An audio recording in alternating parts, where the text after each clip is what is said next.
What if a simple whisper from Earth traveled farther than we ever imagined? Not a shout, not a roar, but a faint ripple of energy, slipping quietly into the endless ocean of space. Imagine it for a moment. The hum of old radios, the laughter from long-forgotten broadcasts, the pulse of early radar, all drifting outward, carried on invisible waves of light. Every moment, those signals keep moving, past our clouds, past our moon, past the warmth of our sun, out there, beyond the reach of our eyes. Space listens in silence. Stars burn quietly, planets spin unseen, and in the stillness between them, our little signals continue their journey, like bottles tossed into a cosmic sea, waiting for anyone or anything to find them. But here lies the mystery. What if these unintentional messages were never just harmless echoes? What if, without knowing it, we had already extended an invitation, a soft but clear call reaching out into the dark? And what if, somewhere in that vast silence, something answered? Tonight, we'll explore this possibility, calmly, slowly, gently unraveling the thought that perhaps Earth has spoken louder than we ever intended, and that maybe something has begun to listen. The thought may seem almost unreal, that our faint, accidental whispers could reach across such an unfathomable distance. But when we look closely, the mystery begins to unfold in quiet, unsettling ways. For decades, humanity has been unknowingly broadcasting into the cosmos. Every song, every news bulletin, every stray radio pulse, each one leaves Earth forever, a permanent trace of our existence. To us, these are fragments of everyday life. To the universe, they are signals, drifting outward like beacons in the dark. And here enters the question at the heart of tonight's story. What if those signals did more than wander aimlessly? What if, by accident, they touched something that was already passing close by? Something mysterious. Something we call 3I Atlas. This interstellar traveler moves silently through our solar system, carrying questions we have only begun to ask. Could it be natural? Could it be something else? And most haunting of all, could our own signals have summoned it closer without us even knowing? These are the ideas we now begin to explore. Slowly, gently, as the night unfolds, before we drift deeper into this mystery, let me gently ask you something. Where are you listening from tonight? Are you under the quiet glow of city lights, or somewhere far away where the stars feel closer? If you'd like, share it in the comments. I read every word with care. And if this calm journey through the unknown feels comforting, you can softly press like or even subscribe. It helps us keep exploring these mysteries together, night after night, beneath the endless sky. Let's settle in and begin with something gentle, the way a quiet signal leaves home. Imagine a lighthouse on a foggy coast. Its beam does not stop at the cliff. It keeps moving softer and wider until it becomes a pale suggestion in the mist. Our early radio whispers behave the same way. They slip past clouds, past the thin blue ceiling of air, and keep going.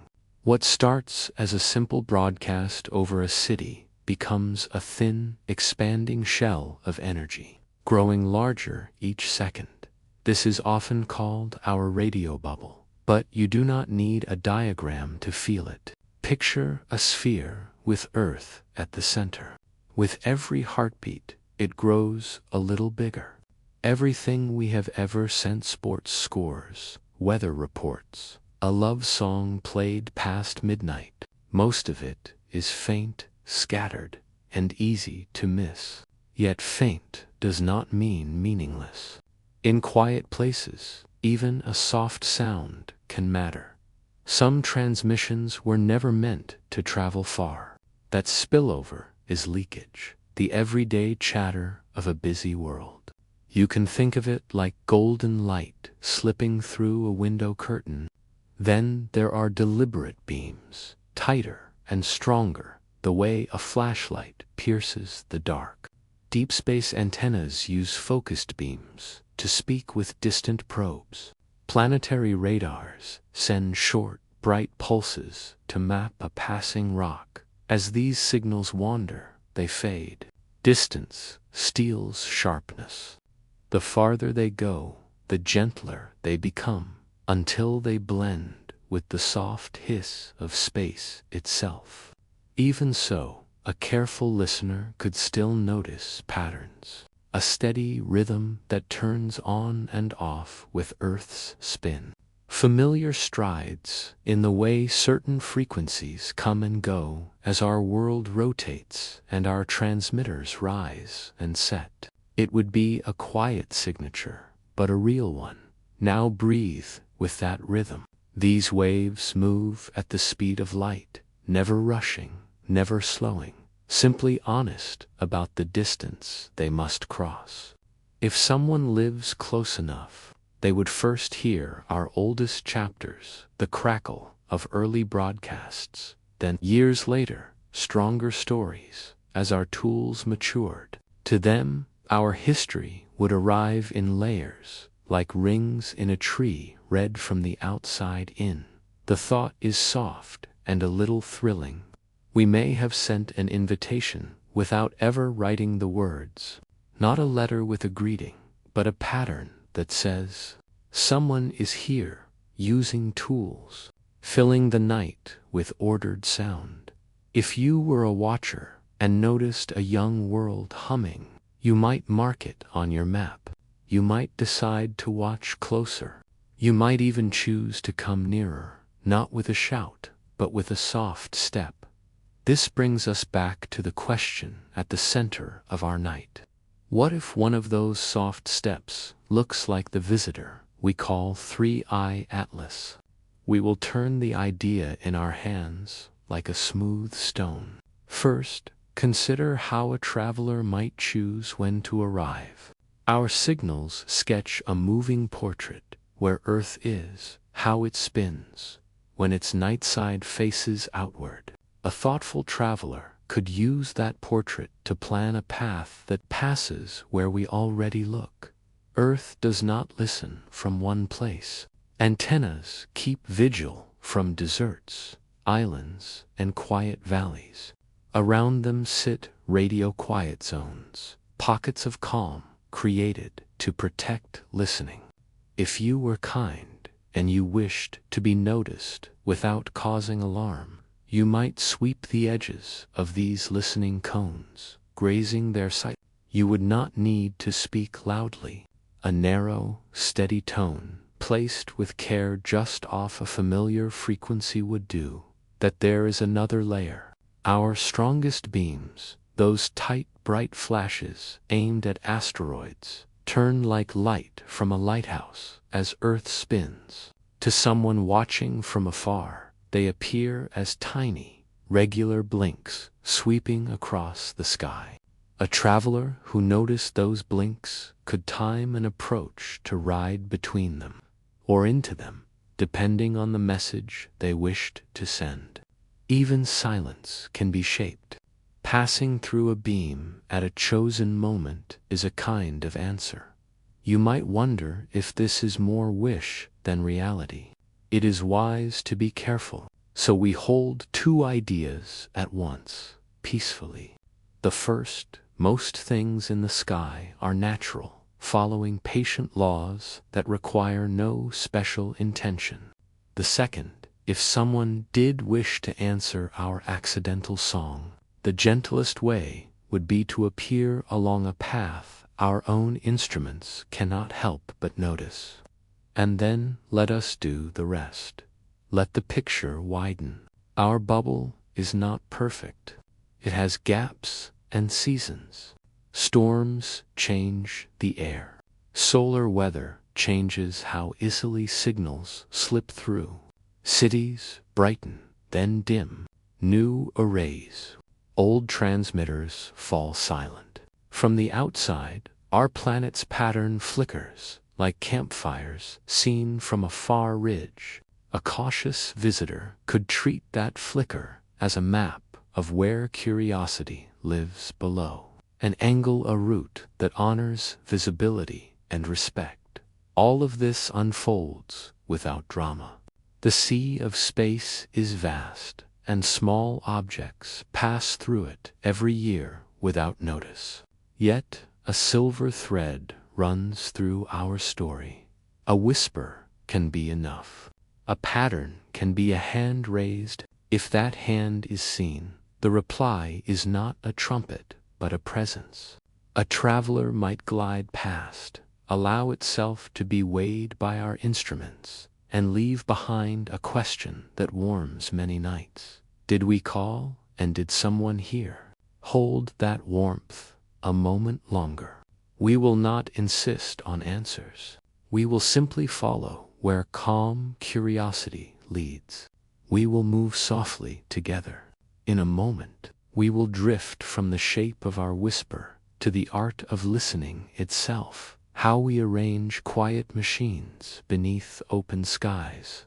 How patience becomes a tool, and how, sometimes, the universe clears its throat in just the right place for us to notice. Now that we've pictured our whispers traveling outward, let's turn gently to the other half of the story, the act of listening. If sending is like tossing a stone into a pond, listening is the patience of watching the ripples return. Our planet has built many ears, wide and steady, pointed toward the stars. They rest in valleys, deserts, and high mountain plains, far from busy cities, where silence has a weight of its own. Think of a radio dish under starlight. From a distance, it looks like a frozen white flower, its petals turned upward, waiting. When the wind moves, the metal shivers softly. When a bird passes, it leaves no trace. All the while, invisible waves are falling on it, countless and varied. Most are the ordinary clutter of the cosmos, the hiss of cosmic background, the bright hum of pulsars, the sparks of solar flares. Buried in this sea of noise, we hope to find a thread that was not placed by chance. Listening is not simply waiting. It is sorting, sifting, shaping order from chaos. Computers learn the rhythm of familiar sources, so they can step aside when something unusual arrives. Astronomers learn to recognize patterns that repeat, so they know when to move on. Together, machine and mind create a kind of quiet awareness, always awake, always ready. It is a calm kind of vigilance, not tense, but open, like a monk at prayer who listens for a bell in the distance. And here is where the imagination turns gently. If our signals have gone out, perhaps another world has done the same. If they have, then our great ears might already have brushed against the edge of their story. Perhaps without us even realizing, a spike in data that seemed to brief, a tone dismissed as interference, could in truth be the faint breath of someone else, carried across unimaginable space. The thought does not frighten, it humbles. Now link this back to 3i Atlas. Suppose a visitor came near not only to be seen, but also to listen. As it slid between planets, it might open its own silent ears. If it caught our transmissions as they leaped skyward, it would not need to shout back. It would only need to hold that knowledge, to carry it as it passed. Like a traveler noting a village's lights before continuing down the road. In this sense, listening itself becomes a form of contact, quiet, one-sided, yet meaningful. You might notice how different listening feels from speaking. Speaking is projection, a bold step outward. Listening is humility, a willingness to be shaped by what arrives. Our species has often valued the first, but in the stillness of night, it is the second that teaches us patience. There is wisdom in the pause, wisdom in letting the universe show itself before we assume what it holds. To listen deeply is to admit that the cosmos is not empty, only quiet when astronomers sit before a screen glowing with streams of data. They are, in some ways, like dreamers half awake, watching clouds drift across the mind. They do not seize every flicker. They let most pass, and yet, when a shape stands out, they lean forward. Their hearts move, even as their bodies remain still. In those moments, one can almost feel the edge of discovery brushing against the ordinary. That edge is thin, delicate, but it glimmers. Imagine, then, if 3i Atlas itself is not only an object to watch, but also an ear turned toward us. The symmetry is gentle and poetic. We listen for visitors. Visitors might listen for us. No alarms, no proclamations, just parallel acts of awareness crossing paths, like two musicians on different shores, each straining to hear the other's note, not knowing if their melodies overlap. This invites a peaceful reflection. Listening is itself an act of connection. Even if we never confirm a signal, the act of opening our ears means we are already participating in a cosmic dialogue. We are showing the universe that we are not closed, not self-absorbed, but willing to notice. And perhaps that willingness is what matters most in the long story of intelligence, more than any single discovery. As we move onward, we will carry this sense of quiet openness. We have pictured our whispers expanding, and we have lingered with the patience of our great ears. Next, let us step into a new image. What might it mean if a traveler chose its path as though it had heard both our sending and our listening and placed itself gently in between? There are moments in history when events line up so neatly that we cannot help but wonder if chance is really the only explanation. In science, we call it coincidence, but in our hearts, it sometimes feels like design. The story of 3i Atlas brings us into one of those gentle crossroads. At the very time humanity begins broadcasting louder and more constant signals into the cosmos, an interstellar visitor arrives, sliding across our solar system like a quiet guest stepping into the room. Think of the timeline. For billions of years, Earth whispered nothing. Then, in the past century, blink in cosmic terms, our planet suddenly grew noisy. Radio, radar, television, satellite chatter, all blooming outward like a halo. And almost as if answering, not long after, unusual objects began entering our skies. Oumuamua, first, brief and swift, then Borisov, more familiar, and now Atlas, strange again, with a path that raises questions. The overlap feels almost scripted, like two voices finding each other in a song neither planned. Coincidence, of course, is part of life. Stars explode when we are born. Comets swing by when wars end. Eclipses occur when nations rise. But some coincidences carry a deeper weight, not because of what they prove, but because of what they suggest. The idea that perhaps our noise was not ignored, that perhaps it was noticed, lingers in the background. Could the timing of 3i Atlas be more than luck? Could it be a subtle reply?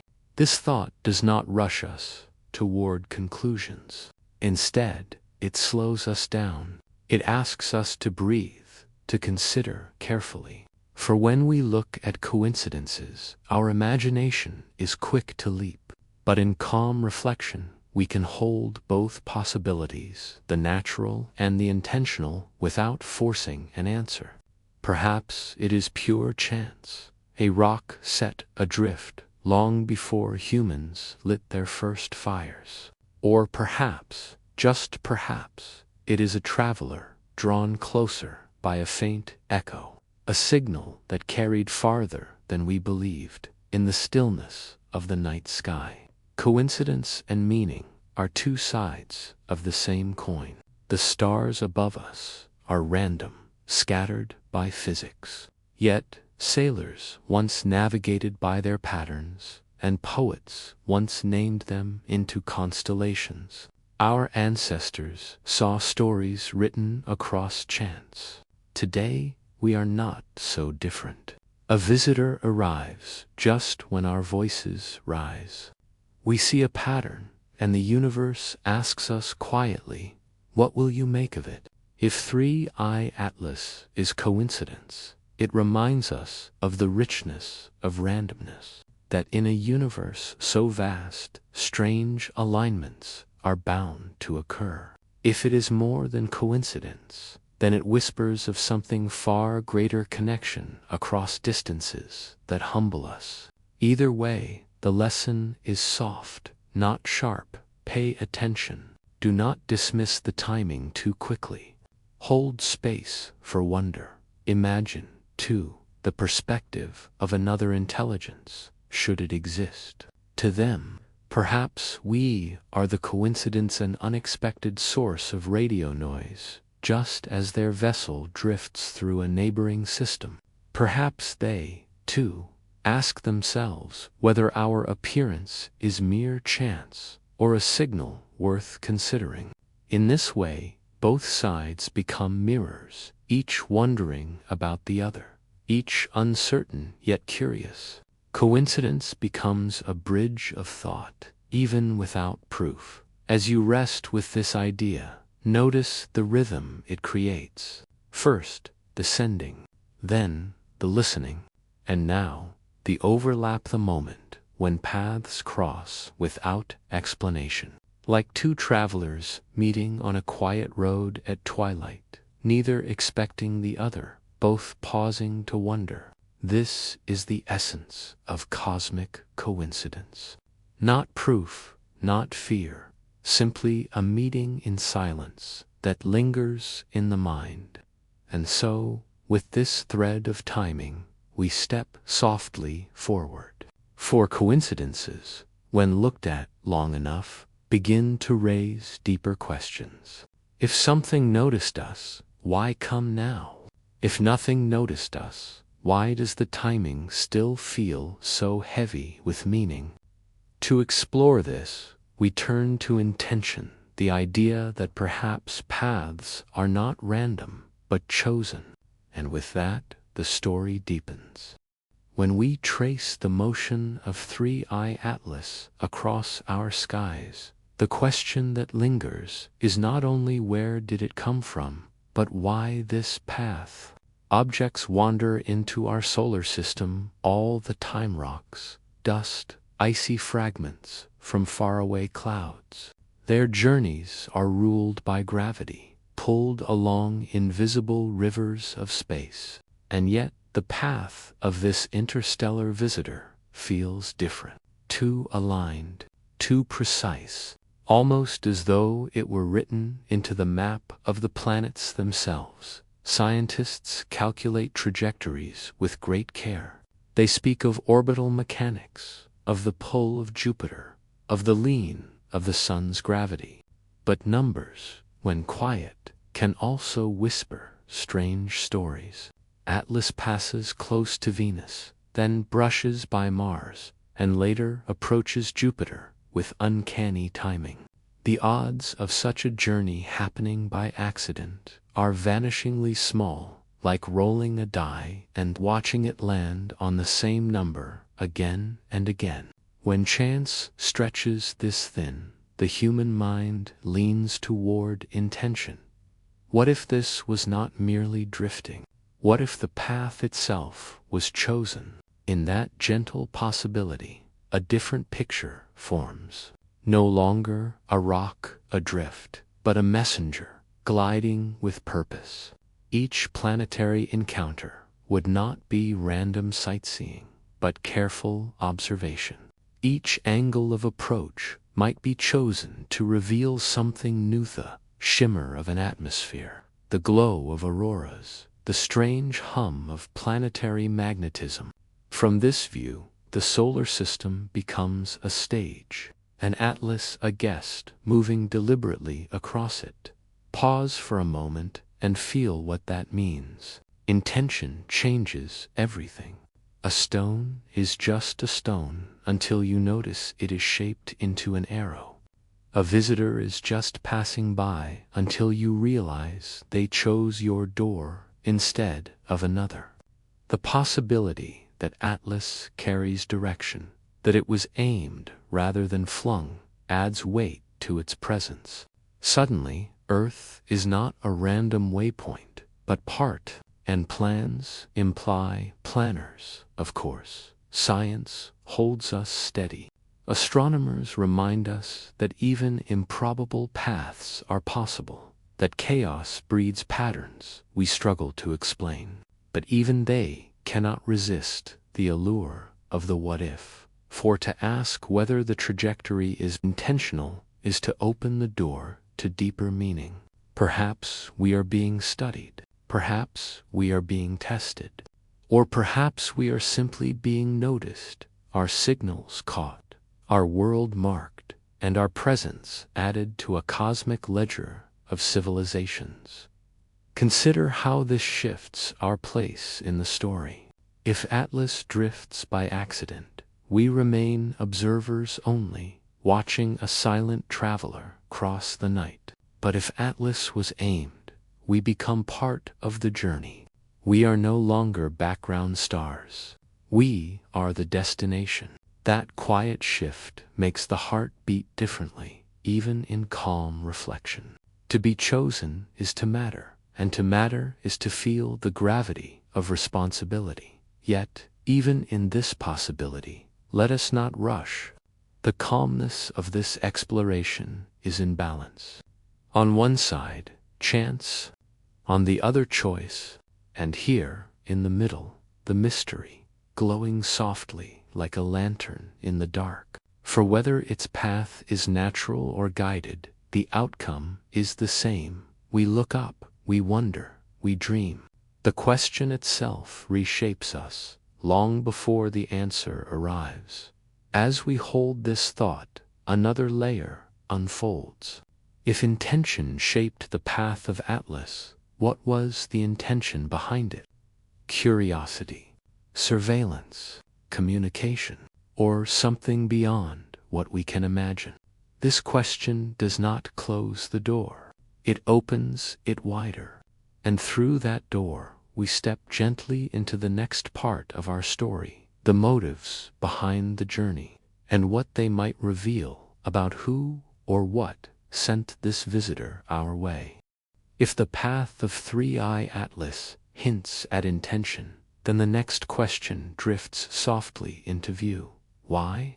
Why would anything or anyone send such a visitor on this quiet voyage across the solar system? Motives, after all, are the heartbeat behind every journey, and in this case, even in the calm of night, the possibilities stir both wonder and unease. The first thought that rises is curiosity. Just as we launch probes to Saturn or rovers to Mars, perhaps another intelligence sends objects like Atlas outward, each one a patient observer. Curiosity is not ours alone. It may be woven into the very fabric of intelligence, wherever it blooms. Imagine a civilization older than ours by millennia, shaping a probe and whispering into the void. Go and learn what lies beyond. Atlas could be the echo of that whisper, arriving here, quietly fulfilling its mission. But curiosity has companions. Surveillance is one of them. What if this object is not only observing, but measuring, scanning atmospheres, mapping magnetic fields, listening to the chatter of a small blue world filled with life? Our radio signals, spilling outward for over a century, may have been the invitation. If so, then Atlas may be the RSVP, slipping into orbit, not as chance, but as response. And if it listens, what might it hear? The rise and fall of our broadcasts, our music, our voices woven into the cosmic dark. To an outsider, those signals are not just noise, they are evidence of a restless, talking species that has reached beyond its cradle. There is another motive, quieter and more unsettling: testing. What if Atlas was sent not only to watch, but to see how we react? Do we panic at its presence? Do we fight among ourselves, or do we unite in wonder? From that perspective, the object is not simply a probe, it is a mirror. Its path tells us little, but our response tells everything. A test like this requires no direct message. The silence itself is part of the experiment. And then there is communication. Could its passage be a kind of hello, not through words or signals, but through timing, through placement, through a celestial choreography only the patient can recognize? If so, the motive is not threat or surveillance, but contact, measured, subtle, hidden in plain sight. Communication like this would be gentle, a whisper rather than a shout. It would not overwhelm us, but slowly invite us to notice, to question, to listen. As we breathe with these thoughts, we see how motives reveal character. A probe sent in curiosity feels like a friend at the door, smiling and eager. A probe sent in surveillance feels like a watchful eye, cautious and calculating. A test feels like a teacher's quiet gaze, waiting to see if the student has learned. And communication feels like an outstretched hand in the darkness. Each possibility shapes how we imagine the intelligence behind it. Each possibility reshapes how we see ourselves. But perhaps the most humbling motive is one we rarely consider: indifference. What if Atlas was not aimed at us at all? What if it is part of a journey with goals far beyond Earth, and we simply happen to lie along its path? In that case, its presence is not about us at all. We are not chosen. We are simply bystanders, watching as the great currents of the galaxy sweep past. And yet, even this indifference teaches. For in the vastness of space, to be reminded of our smallness is also to be reminded of our preciousness. Each motive: curiosity, surveillance, testing, communication. Indifference casts a different shadow, a different light. We cannot know which is true, but we can feel the weight of the question. And that question guides us forward.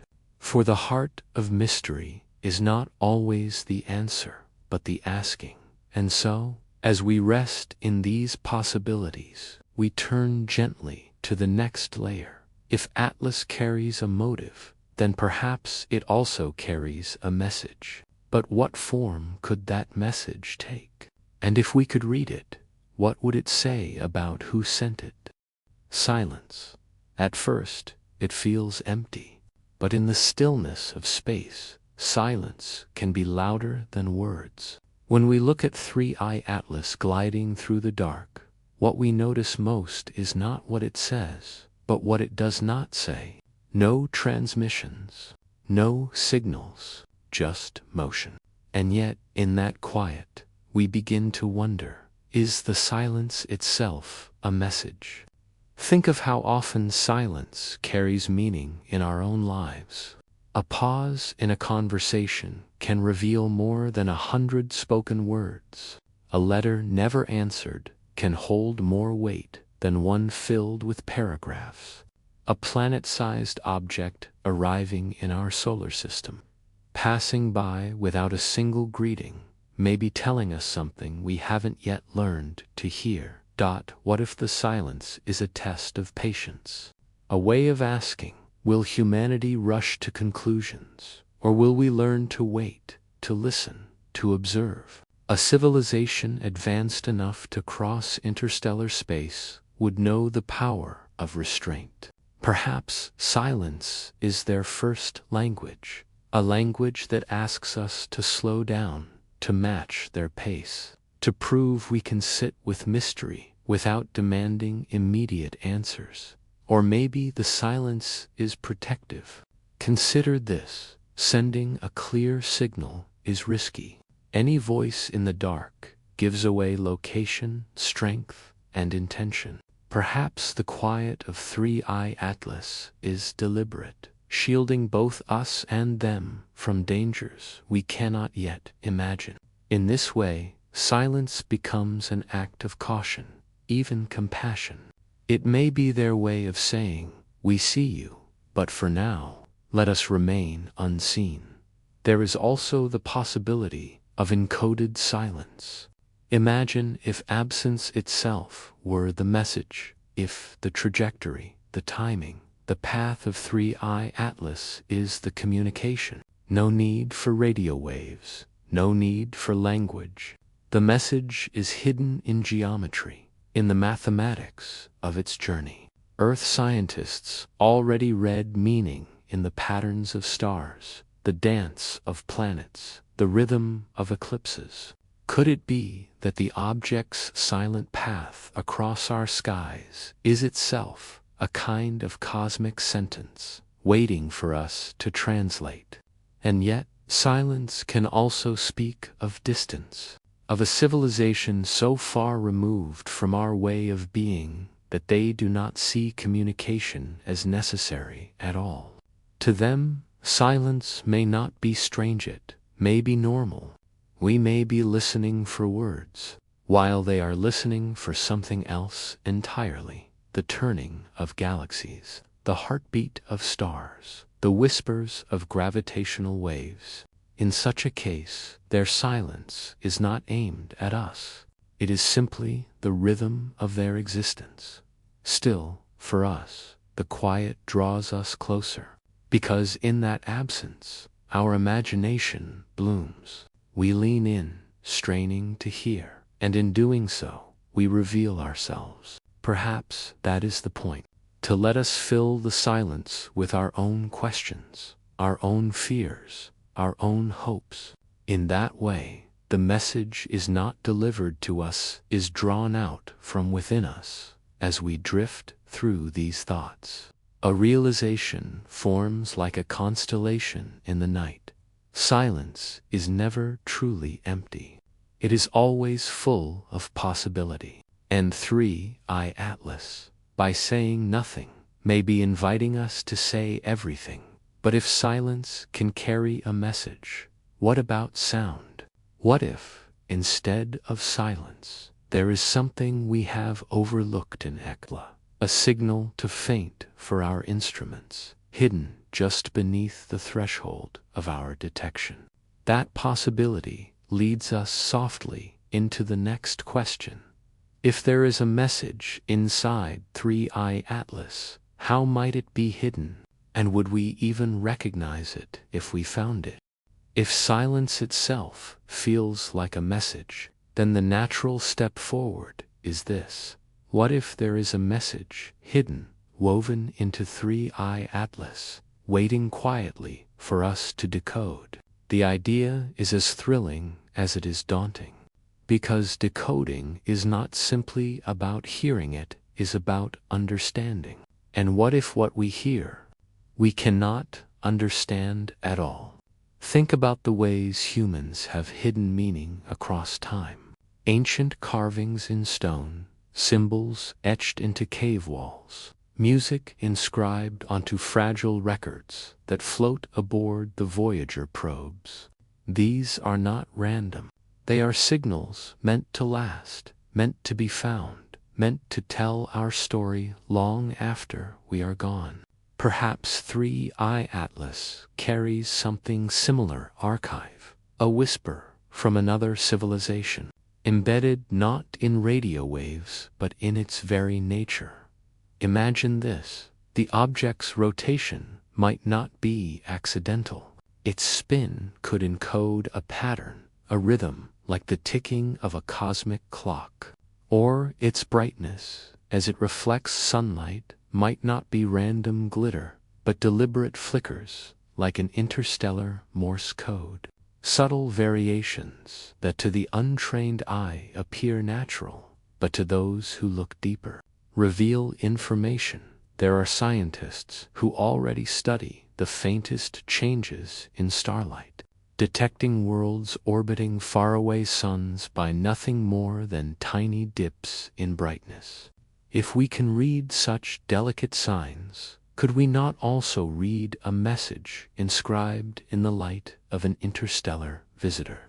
Perhaps 3i Atlas is not speaking in words, but in shadows and glimmers, offering a language of light that stretches across space. And yet, decoding would not be simple. Our minds are trained by earthly experience, by patterns born from human culture. What if alien messages are built on mathematics far beyond our reach, or on concepts we have no names for? The challenge of decoding lies not only in detection, but in interpretation. We might hold the signal in our hands, yet still not know what it says. But consider this: every language shares one common thread structure. Whether human or alien, true communication carries repetition, rhythm, balance. Even in the unknown, there are patterns waiting to be seen. It could be that 3i Atlas has been structured deliberately, its very shape or trajectory designed as a kind of cosmic book. We may simply not yet know how to read the cover. What makes this even more fascinating is that decoding does not end with recognition, it begins there.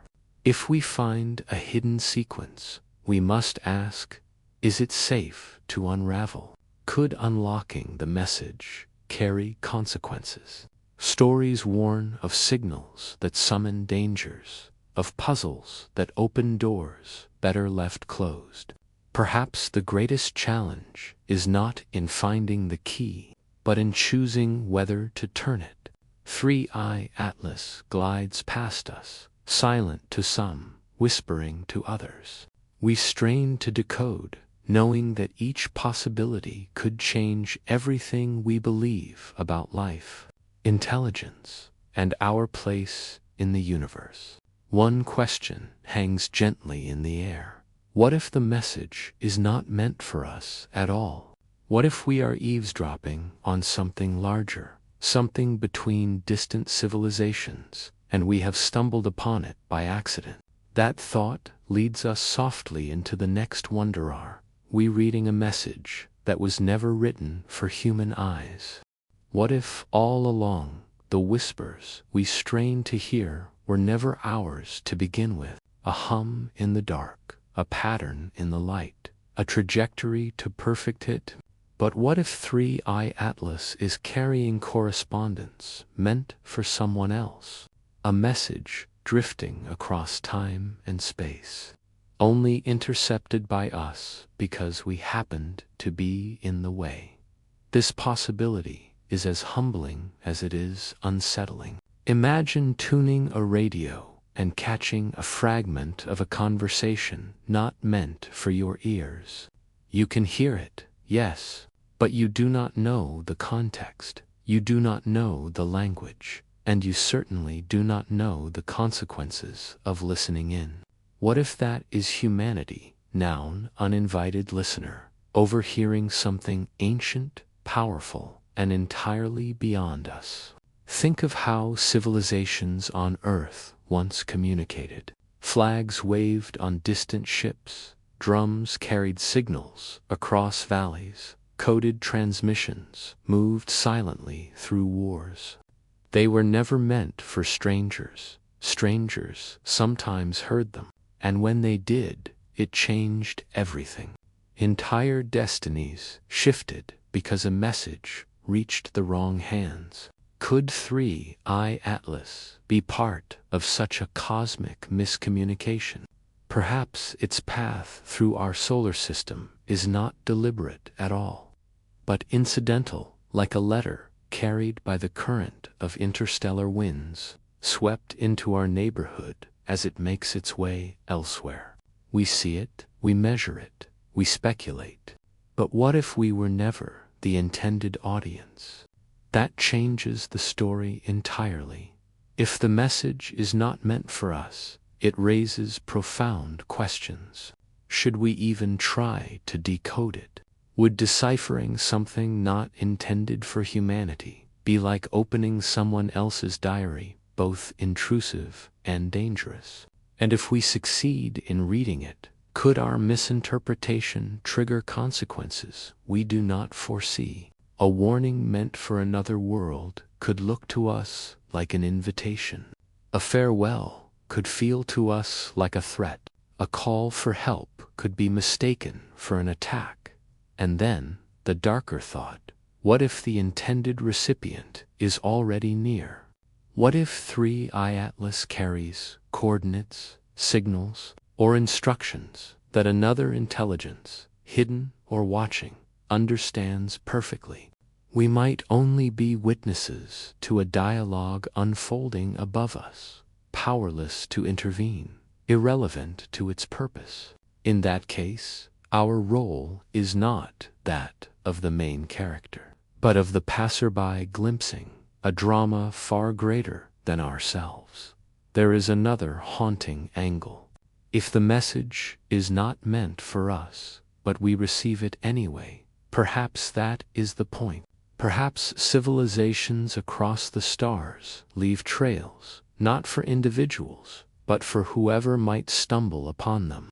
Messages drifting without labels, waiting to be found, forcing any listener to decide whether to engage or remain silent. Could 3I Atlas be a kind of cosmic bottle tossed into an ocean, its audience unknown, its purpose timeless? And here lies the paradox. If we ignore it, we may let pass the greatest discovery in human history.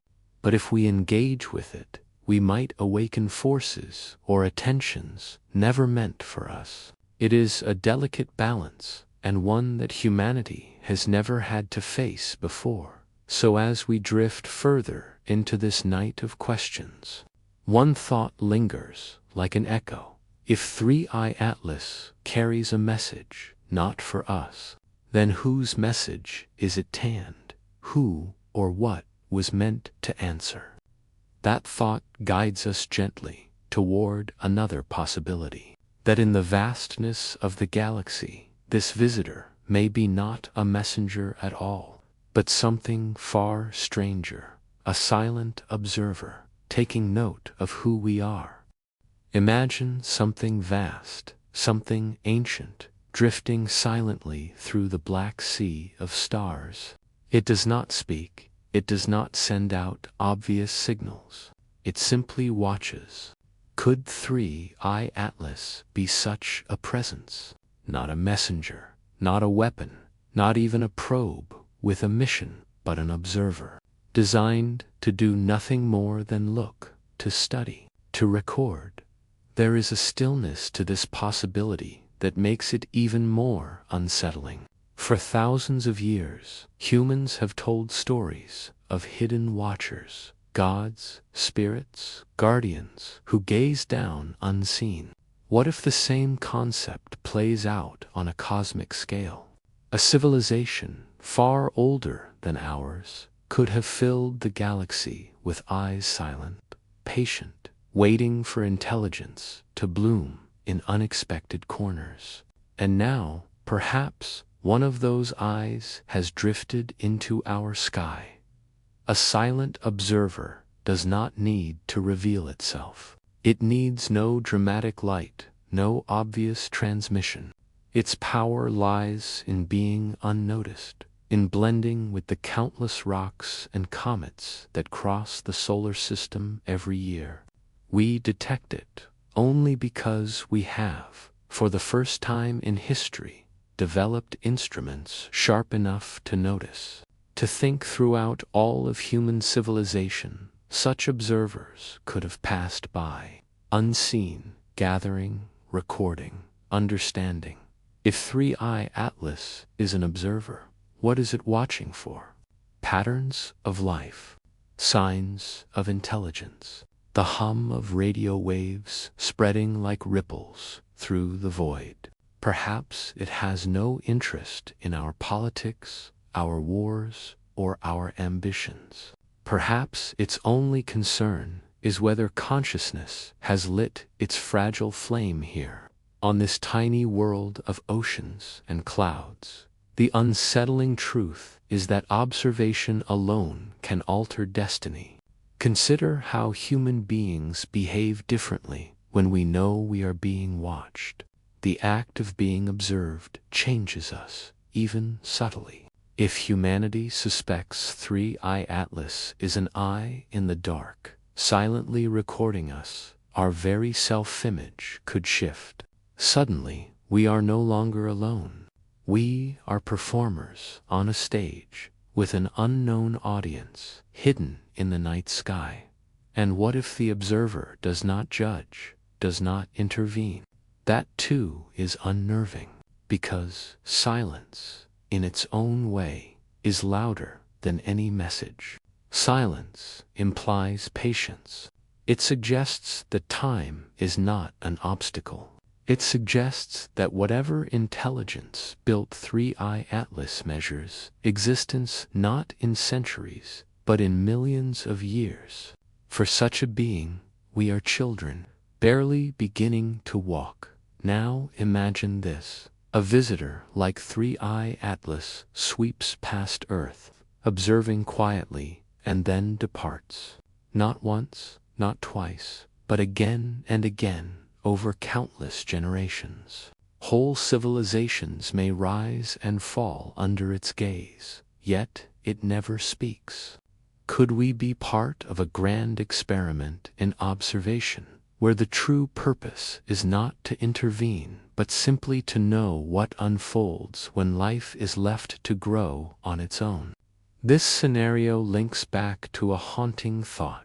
Perhaps we are not the main actors in the cosmic play. Perhaps the galaxy is filled with silent watchers, keeping records, writing histories of species that bloom and vanish like sparks in the void. In such a universe, 3i Atlas is not unique, but one of countless observers that pass through, never stopping, never engaging. The calmest thought is also the most mysterious. If it is only observing, perhaps we are safe. But safety, in this context, does not mean peace of mind. Because if we are being observed, then the question remains, who is holding the record of us? And when will they decide to turn the page? From here, our journey flows naturally to a new possibility.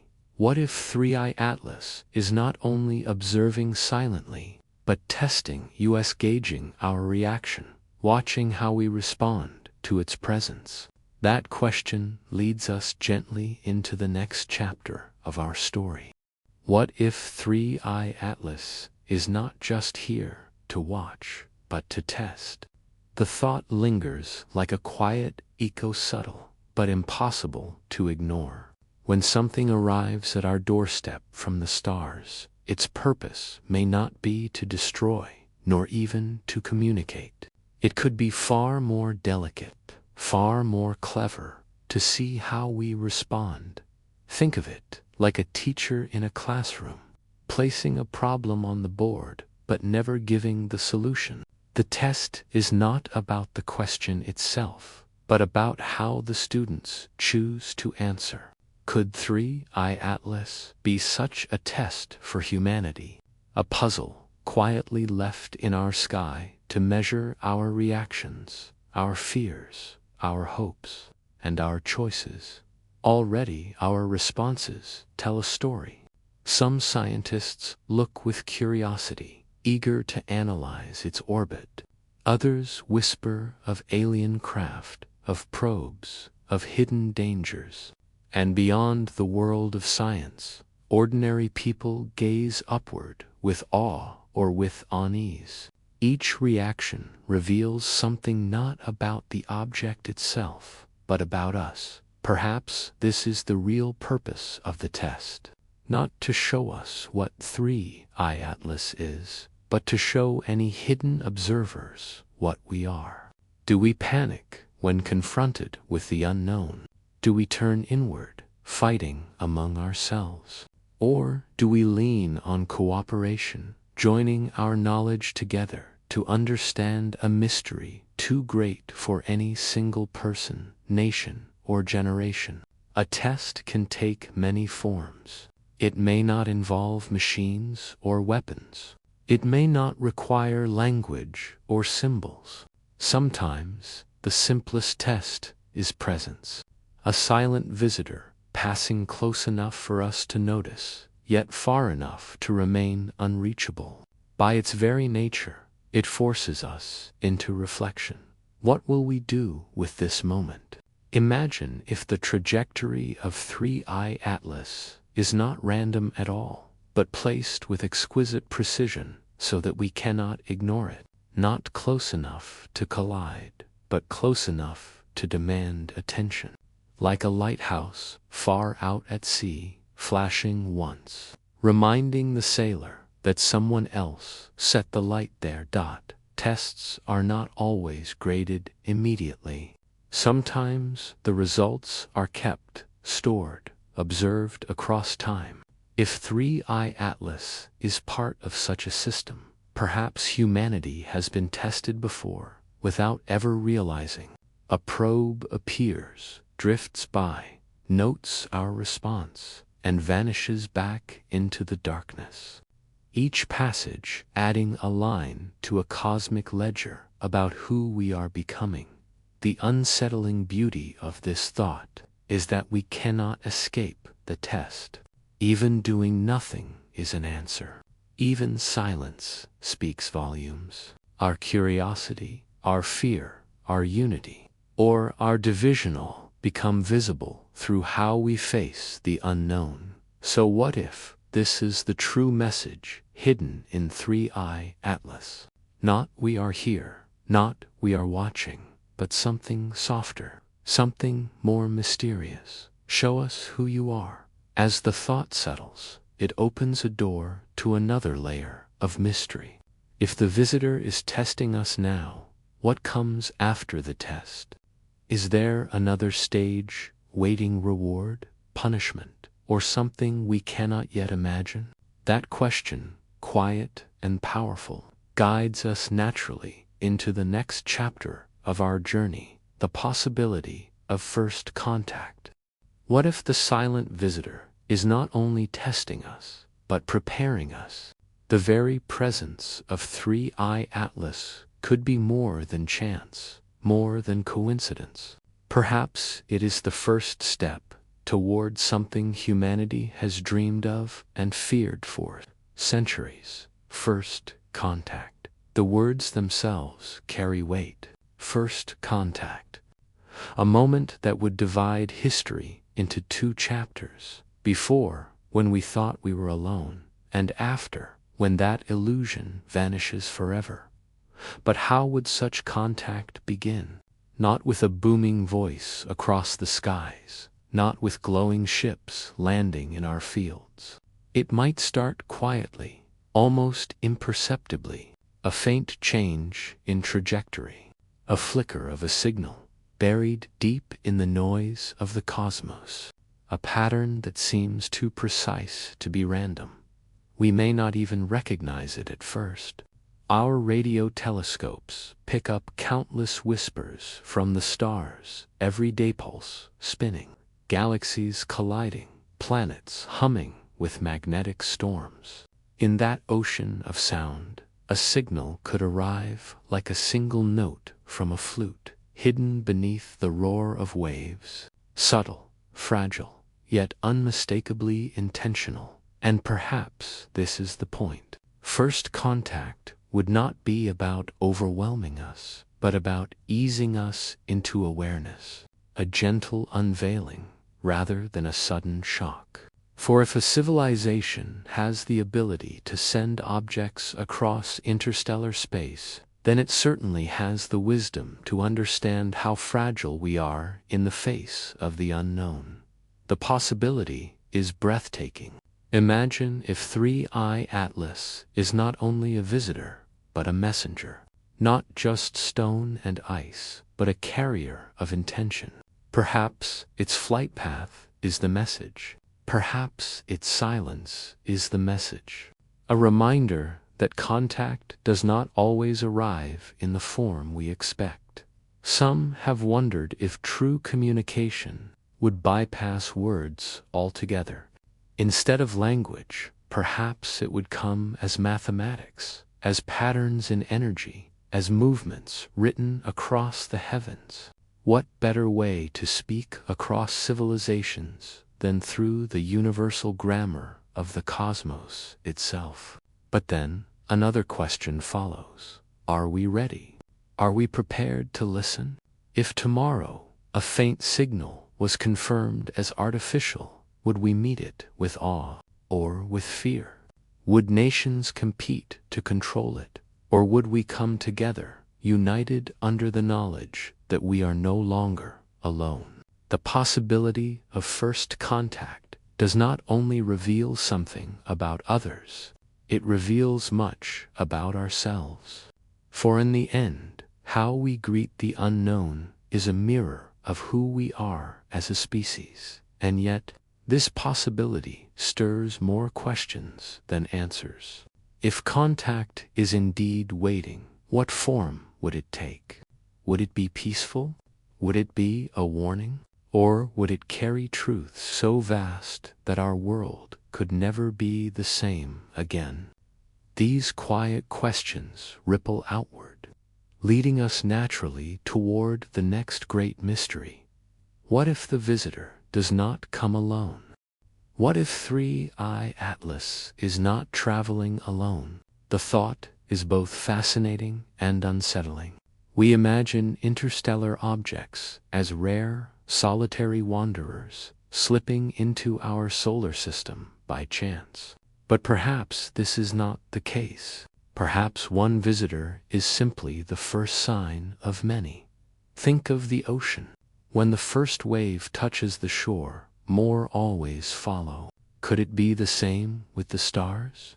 What if 3I Atlas is part of a procession, a sequence of travelers that cross our skies not once in a lifetime, but again and again, each one closer, each one stranger than the last? Astronomers know that space is not empty. The void is alive with comets, asteroids, and dust drifting between stars. But there is a difference between random debris and purposeful visitors.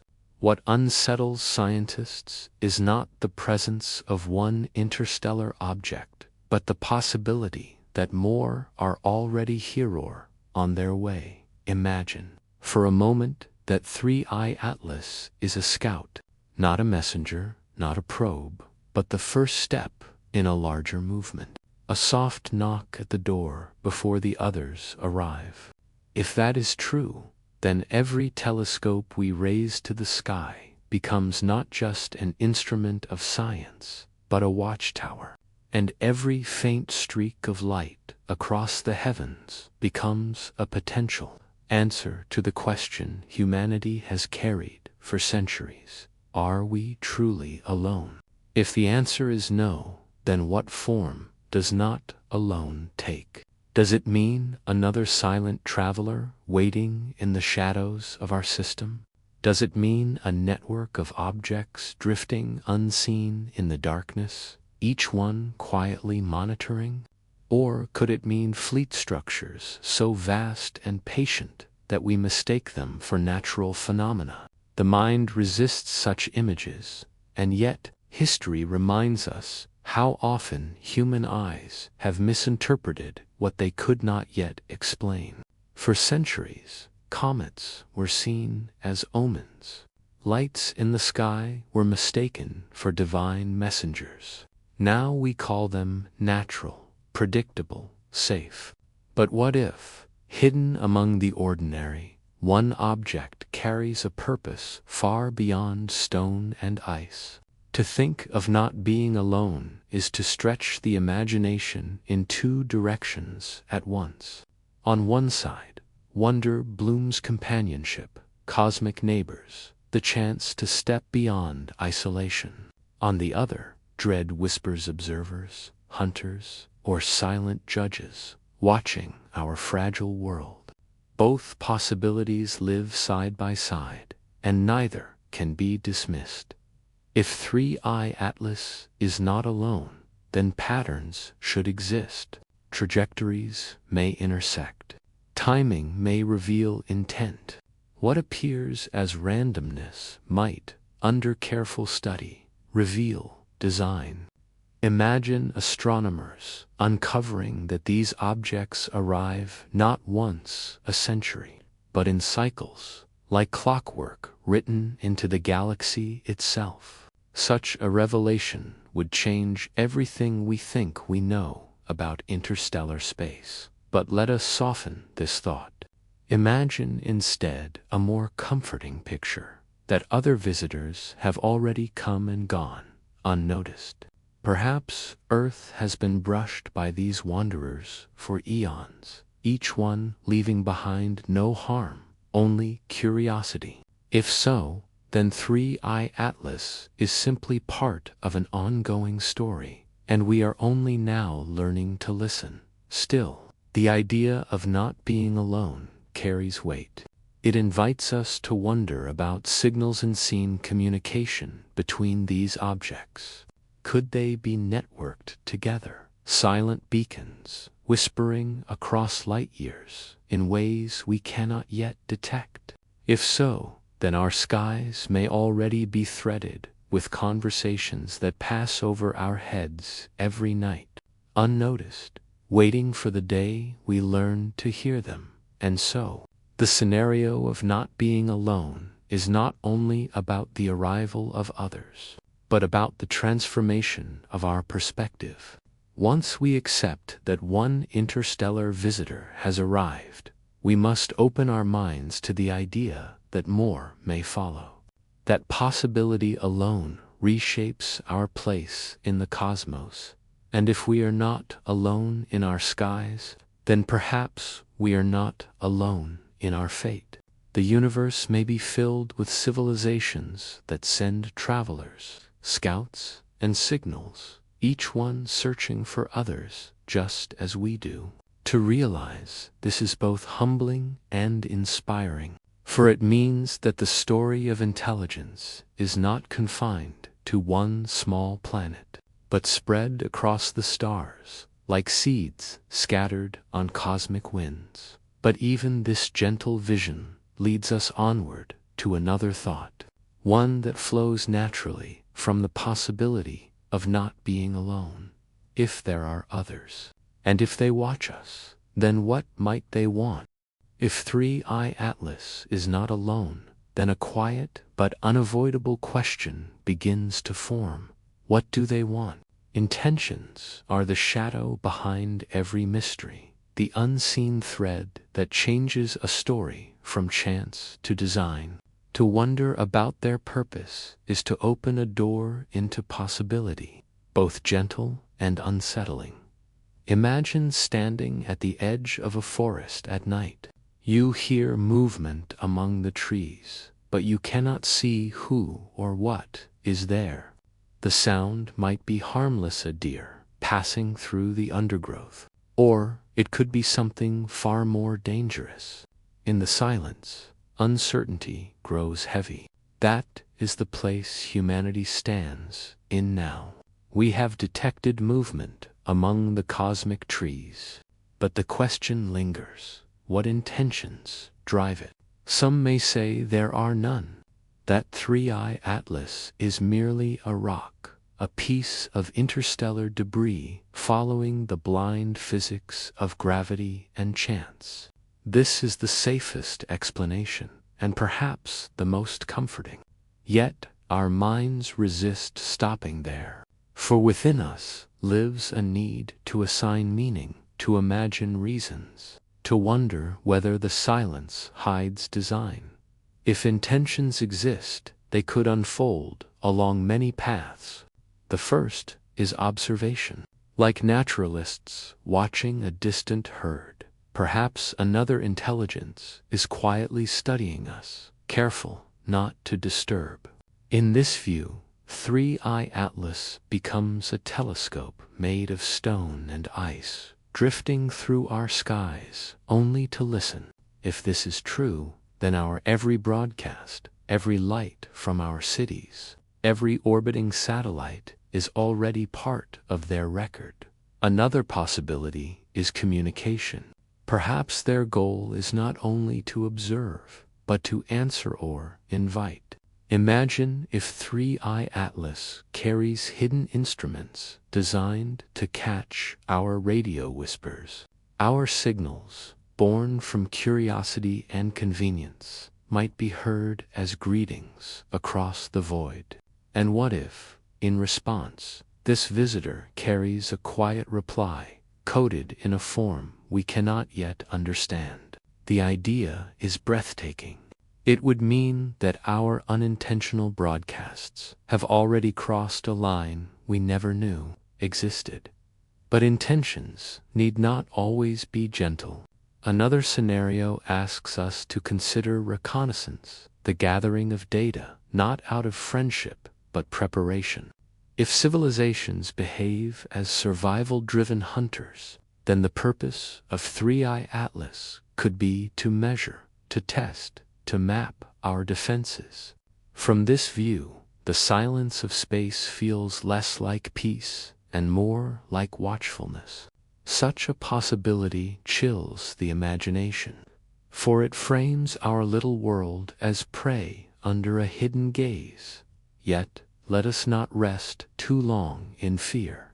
There is also the possibility of guardianship. Imagine that advanced civilizations have learned, through their own long histories, that younger species often stumble. Wars, environmental collapse, uncontrolled technologies, these are thresholds that many must face. What if 3I Atlas represents not judgment, but protection?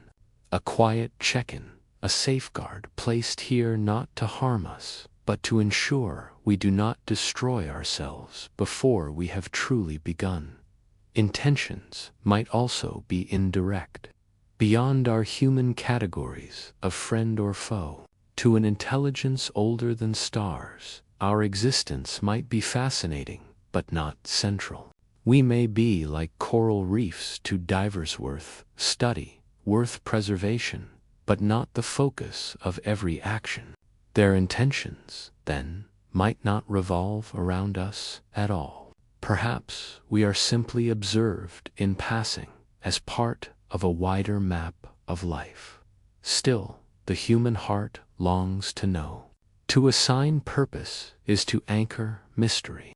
So we search for patterns, for signs that meaning hides in the details of the orbit.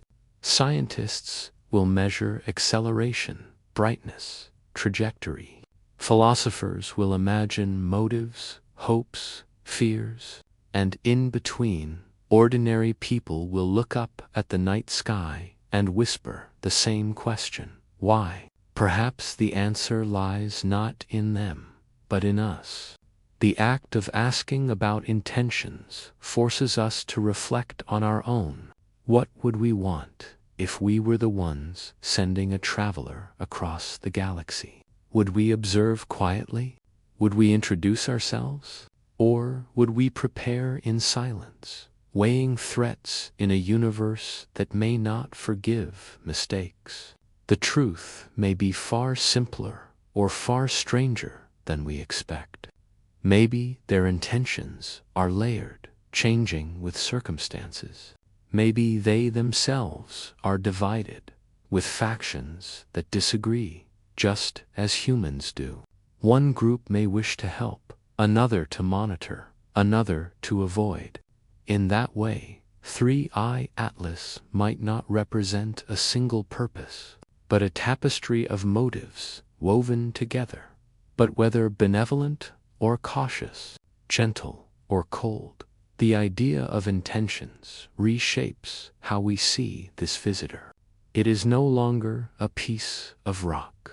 It becomes a question, a presence, a mirror reflecting our deepest hopes and fears. And in the quiet hours of night, when the sky is heavy with stars, one thought presses hardest of all.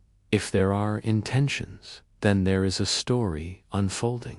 And if there is a story, then humanity is already a character within it. This realization carries us naturally to the next step. For if we are part of the story, then surely so are they. And that leads us to wonder not only about their goals, but about their culture. What kind of beings would send such a visitor? What beliefs, what values, what vision of the universe could shape their choices? If intentions hint at purpose, then culture hints at the soul. To ask about the culture of a civilization that might have sent 3i Atlas is to step into a realm of imagination guided by the faint compass of science. For culture is not only what beings create, but also how they dream, how they order their lives, how they see themselves in the universe. Consider our own world. Across Earth, cultures differ in language, in ritual, in art, in values. Yet through this mosaic runs a common thread, the attempt to make meaning out of existence. If this is true for us, it is reasonable to imagine it might be true elsewhere. An alien culture, however distant, would have found its own ways to answer questions of life, death, cooperation, and survival. And if they have reached us, even indirectly, then their answers must have carried them far. What might such a culture look like? Perhaps it is ancient beyond measure, stretching back millions of years. Imagine a society where continuity is measured not in centuries, but in epochs. Their stories would not be written in books alone, but in the orbits of planets, in structures spanning moons, in traditions kept alive through entire star systems. A culture so enduring would see us as newborn, barely learning to walk among the stars. Or perhaps their culture is fluid, always changing, never fixed. Instead of tradition, they may prize adaptability. Each generation might reinvent themselves, shedding old customs like leaves in autumn. Their art could be ephemeral, designed to vanish after being experienced once, living only in memory. Their rituals might revolve around change itself, the celebration of impermanence as a cosmic truth. Now, think of communication. Culture is shaped by how people share ideas. Humans speak with words, symbols, gestures. What if their culture communicates not with sound, but with light, or with shifts in magnetic fields, or through patterns of scent unimaginable to us? Entire novels of meaning might pass in a single flicker of light, entire histories shared in a single vibration of particles. To us, silence. To them, symphony, A civilization capable of sending something across interstellar space might also have cultural values woven tightly with exploration. For us, exploration is both curiosity and necessity. For them, it may be something sacred. Imagine rituals around launching probes, ceremonies honoring the merging of technology and intention, entire philosophies built on the belief that life is only complete when it reaches beyond its birthplace. If 3i Atlas is theirs, it may not just be a machine. It may be a cultural artifact, bearing significance as deep to them as a cathedral or a sacred text is to us. But culture also carries shadow. Human history shows us that cultures can nurture beauty, but also conflict. Could their culture be one of competition, of survival against rivals, where every action is weighed against the need to endure? If so, then sending probes into other systems may not only be curiosity, but strategy, a reflection of cultural values that see the universe as a field of contest, where only the cautious survive. It is also possible that their culture has surpassed such divisions. Imagine a culture where war is a memory, where competition has been replaced by cooperation, where art and science are not separate, but one continuous act of creation. In such a culture, exploration might be a form of art itself, each probe a brushstroke on the canvas of the galaxy. What would their stories be? Human myths often involve gods, heroes, journeys, battles, and transformations. Their myths might involve stars that speak, galaxies that breathe, or consciousness spread across networks of worlds. Where we see gods in human form, they might see divinity in physics itself, in the laws that bind matter and energy into harmony. Their lullabies might not be about cradles and children, but about worlds spinning in gentle orbits, suns giving warmth to countless lives. Yet, within all these imaginings, there is a constant. Culture shapes intentions, and intentions shape action. If we wish to understand why 3i Atlas came, we must first imagine what kind of culture might have built it. Did they value patience, sending travelers to drift for millennia without answer? Did they prize precision, guiding trajectories with exacting care? Did they honor silence, choosing to watch rather than speak? This reflection turns back on us. For if another culture looks at us, what do they see? Do they see unity or division? Do they see art and meaning or chaos and noise? The thought unsettles, for it reminds us that culture is not invisible. It radiates outward in signals, in structures, in choices. Our culture is already visible across the stars, carried in the thin thread of radio waves, in the sharp light of cities glowing at night. And so, the question deepens. What if 3i Atlas is not only here to observe our technology, but to understand our culture? Every transmission, every broadcast, every satellite orbiting above us may serve as a mirror of who we are. Perhaps they are listening not only to our science, but to our music, not only to our numbers, but to our laughter, our arguments, our silence. If so, then we are already in dialogue, whether we realize it or not. As the thought settles, it softens into something almost comforting.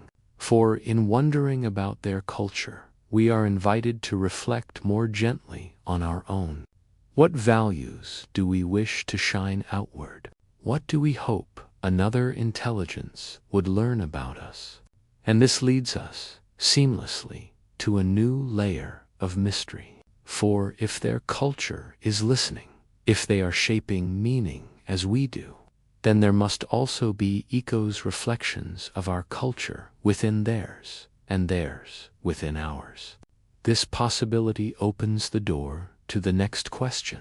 How might our cultures compare, and what could emerge if they ever touched? If alien culture exists, shaped by its own stars, its own struggles, and its own imagination, then one of the most fascinating exercises we can attempt is to compare it with our own. The act of comparison is not just curiosity, is a mirror. By imagining them, we learn something about ourselves. By holding their possible culture alongside ours, we begin to see what makes humanity unique, and what might make us familiar even to strangers among the stars. Let us begin with time. Human cultures measure time in centuries and millennia. Civilizations rise and fall within a few thousand years at most. Our oldest written records barely scratch 6,000 years, and already we call them ancient. Yet an alien culture, capable of sending 3-eye atlas, may have measured time differently. What we call ancient, they might call recent, where our cultures fade with wars, disasters, and forgetting. Theirs may endure in stable rhythms of millions of years. Comparing the two forces us to ask, how would a civilization that thinks in millions of years see us? Perhaps like children, rushing through stages, burning bright but briefly. Or perhaps they would see us as an echo of their own early days, a glimpse into their past. Now, consider communication.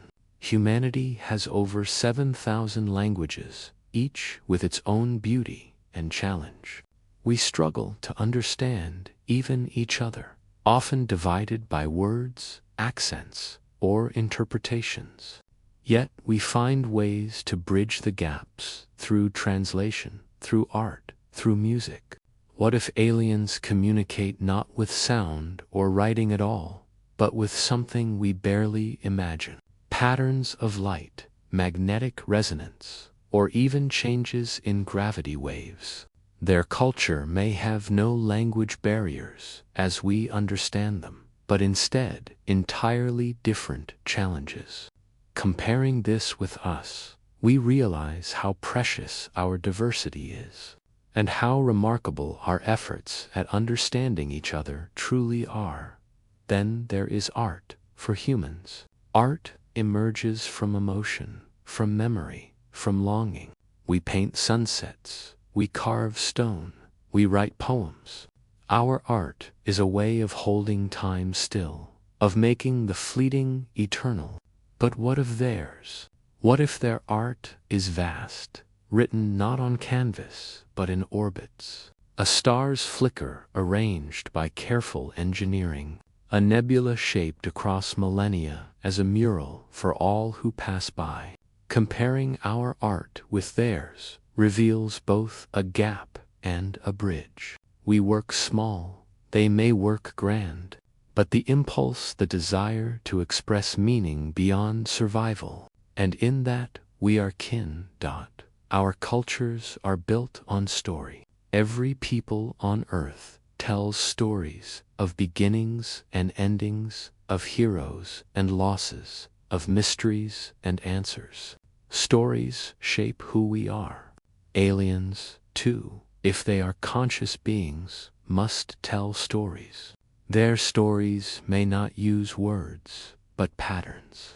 Their myths may not speak of gods with human faces, but of cosmic principles, of stars that live and die, of consciousness woven through matter. Comparing their myths to ours invites us to wonder, are we telling versions of the same universal story, dressed in different symbols?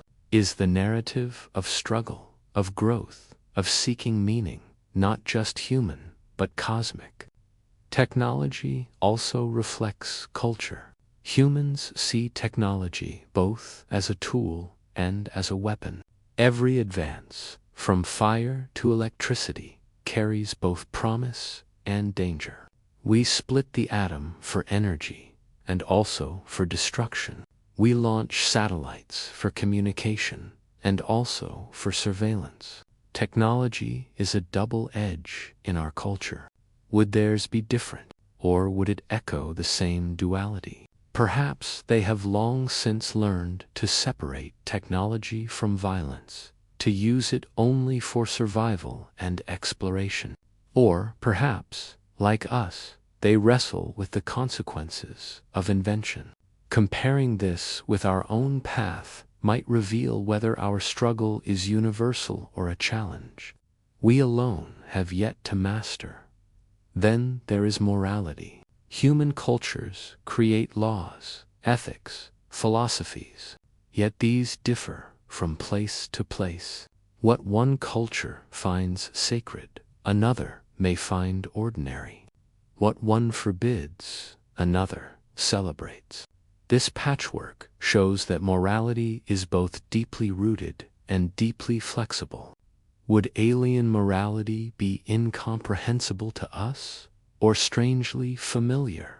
Perhaps they, too, wrestle with fairness, with justice, with how to balance the needs of the many with the freedom of the one. Comparing morality across species may be impossible, but imagining it shows us how fragile and beautiful our own ethical journeys are. Music offers another bridge. Across Earth, every culture has found rhythm, melody, song. From drums in the desert to symphonies in great halls, music is our universal language. It comforts, excites, mourns, and celebrates. If aliens have culture, do they have music? Perhaps not as we know it, but surely some form of resonance, some shaping of sound or vibration into pattern and emotion. Their music may be patterns of starlight, harmonies of gravitational waves, frequencies of plasma singing across magnetic fields. Comparing our music with theirs would show differences in form, but perhaps sameness in purpose, the desire to feel together across time and distance. Even in daily life, the comparisons draw us closer. Human culture is filled with rituals, meals shared, hands shaken, holidays celebrated. Small gestures carry immense meaning. Would aliens also have rituals, moments of pause that connect them with each other? If so, comparing ours with theirs might remind us that meaning is not found only in grand gestures, but in the small, repeated rhythms of living. Finally, there is the question of destiny. Human cultures often ask, where are we going? What is our purpose? Our answers differ, but the question is universal. Would an alien culture ask the same? Or would they have already found an answer we still seek? Comparing this invites humility. Perhaps they see us, still wandering, still searching. Or perhaps they envy us for being at the stage where discovery itself is still the adventure. Through these comparisons, a pattern emerges. On the surface, the differences may be vast, timescales, languages, art, morality, but beneath them, the similarities might be even stronger, meaning, expression, cooperation, the struggle to balance invention with wisdom, the desire to belong. In comparing, we discover both distance and kinship, and so, as we hold our culture beside the imagined culture of whoever might have sent 3i Atlas, we feel both small and significant. Small, for the universe may hold countless variations of culture we cannot yet imagine. Significant, for, in the act of imagining, we bridge the gap. We reach across the silence, not with signals alone, but with empathy, And this, softly, leads us onward. For if comparison shows us reflections, then the next step is to wonder, what if those reflections became real contact? What if cultures did not only mirror each other, but touch, blend, and transform? That is where our journey takes us next. If cultural comparisons show us reflections, then the next question almost whispers itself. What would happen if those reflections became real? What if, one quiet night, the signals we've been sending into the dark were answered, and contact was no longer a distant possibility but a present reality tonight? Let us walk slowly through the possibilities, each scenario a different window into what first contact with 3i Atlas, or its creators, might mean. The first scenario is gentle. Imagine we detect not a ship, not a beam of light, but a faint response layered within the noise of space, a pattern within static, a rhythm inside radio silence. It might begin subtly, so faint that most of us dismiss it as coincidence. But then the pattern repeats. Slowly, scientists confirm this is not random. This is a signal. In this peaceful version of contact, we are not overwhelmed or threatened. Instead, we are acknowledged. The aliens may not arrive physically, but they make themselves known through communication, just enough to say, "We hear you. We know you are there." Such a scenario would fill humanity with awe and perhaps relief, for it offers connection without immediate risk. It lets both sides observe from a distance, deciding how far to take the conversation. Another scenario is more direct. Suppose 3i Atlas itself carries a message etched within its structure, hidden in its movements, waiting to be decoded. Perhaps it was never just a comet-like object, but a messenger craft, its surface encoded with data like a galactic postcard. As it drifts past Earth, our telescopes might catch signals bouncing from it, carrying information about its makers, their star, their language, their history. Such a discovery would be transformative. It would mean contact has already happened, quietly, subtly, without fanfare. The universe would shift beneath our feet, not with thunder, but with the gentle revelation that we are no longer alone. Then there is the scenario of encounter.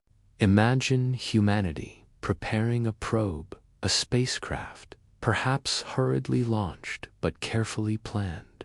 We intercept 3i Atlas before it departs, sending instruments to scan, measure, and maybe even touch. As our craft draws near, something astonishing occurs. 3i Atlas responds. It alters its trajectory slightly, as if acknowledging our approach. It releases a burst of signals across multiple frequencies, structured but incomprehensible. This is not passive observation. This is interaction. In this scenario, the line between curiosity and communication begins to blur, and we realize we are now in a dialogue, one where every choice matters. Another path imagines contact not in the skies, but here on Earth, suppose hidden within the noise of our atmosphere. Strange particles begin to align, forming patterns only visible under certain instruments. We discover that 3i Atlas, even while distant, is interacting with our planet, perhaps sending encoded bursts through the ionosphere. Our skies become both stage and screen for alien communication. People step outside at night, not just to look at stars, but to wonder if the flicker of light above them is more than nature is a message. Such a scenario would blend awe with unease. For if aliens can write across our skies, then they are closer to us than we imagined. Present not just in space, but in our world. Of course, some scenarios carry more weight. Imagine first contact, not as friendly exchange, but as test.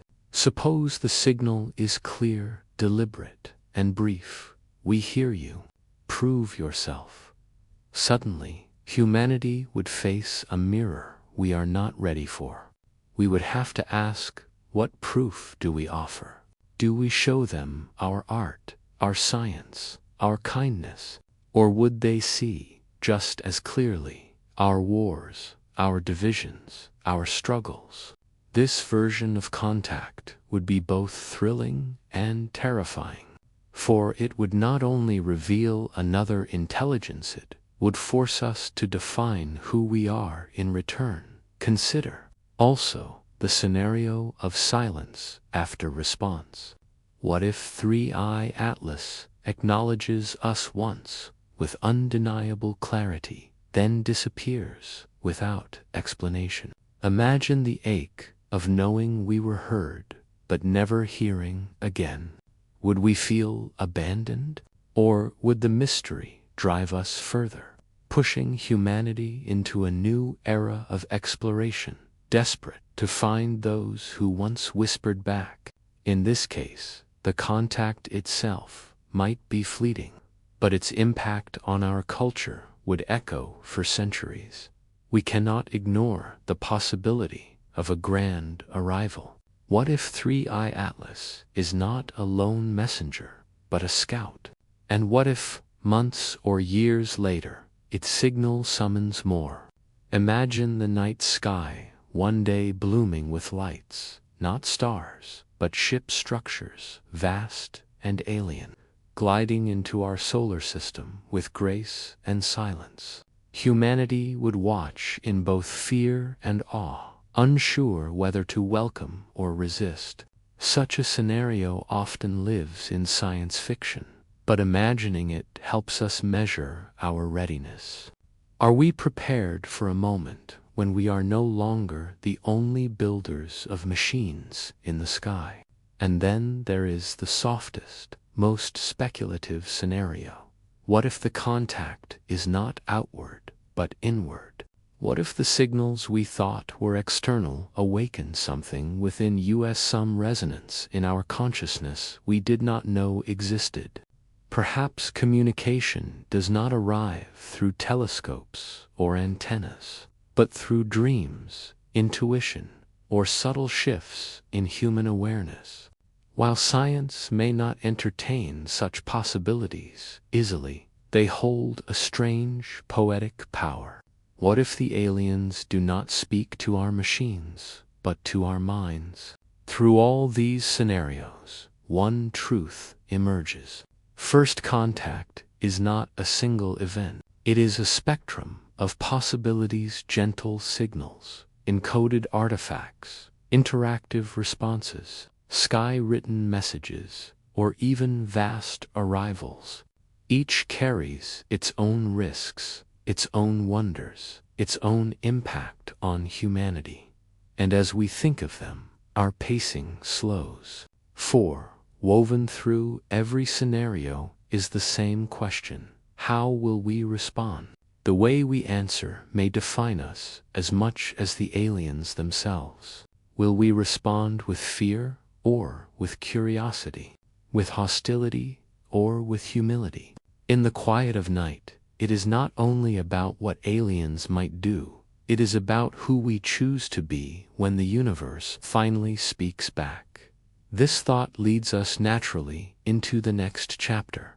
For if first contact can take many forms, then we must also prepare for the shadows that come with it. Contact may bring opportunity, but it may also bring danger.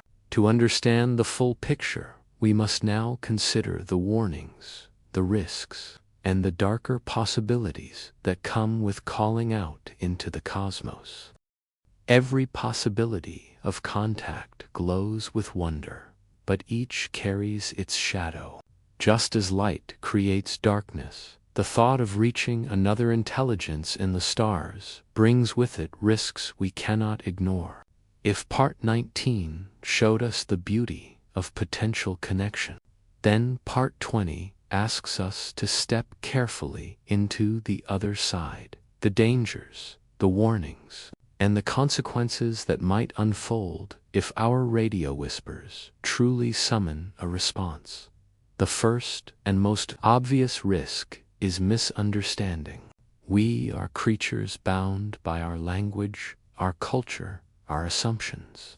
Even among ourselves, miscommunication sparks arguments, wars, and broken trust. Now imagine bridging not a country, not a culture, but entire galaxies of difference.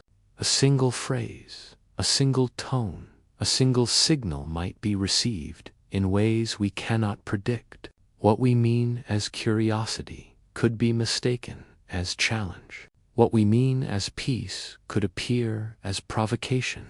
Misunderstanding is not just possible, and in the silence of deep space, where seconds stretch into years, mistakes may not be so easily forgiven. The second risk lies in exposure.